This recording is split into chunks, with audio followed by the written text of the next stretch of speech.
16 फरवरी वर्ष 1944 में धुंडीराज गोविंद फाल्के का निधन हुआ था।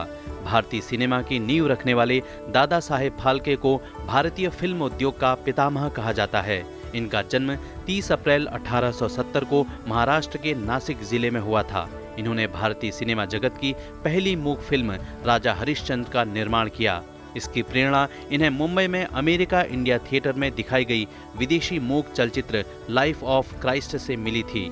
साल 1937 में बनी फिल्म गंगा अवतरण दादा साहेब फाल्के द्वारा निर्देशित पहली बोलती फिल्म थी। भारत सरकार इनकी याद में प्रतिवर्ष सिनेमा जगत में विशिष्ट योगदान के लिए दादा साहब फाल्के सम्मान देती है।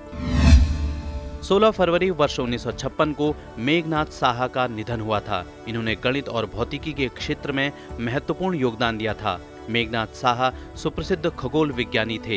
इन्हें साहा इक्वेशन के लिए जाना जाता है। ये इक्वेशन तारों में भौतिक और रासायनिक स्थिति की व्याख्या करता है। इन्होंने साहा नाभिकीय भौतिकी संस्थान नामक महत्वपूर्ण संस्थान की स्थापना की। 16 फरवरी वर्ष 2005 में अंतर्राष्ट्रीय क्योटो संधि को लागू किया गया। ग्लोबल वार्मिंग में योगदान देने वाली गैसों के उत्सर्जन को कम करने के उद्देश्य से इस संधि को अस्तित्व में लाया गया। इस संधि के मूल में इस बात की चिंता थी कि जलवायु परिवर्तन के लिए दुनिया में बढ़ता प्रदूषण जिम्मेदार है।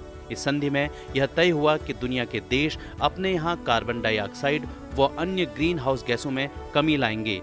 करीब 141 देश इस संधि के समर्थन में आए कि वो अपने यहाँ साल 2012 तक प्रदूषक गैसों की मात्रा में 5.2% की कमी लाएंगे।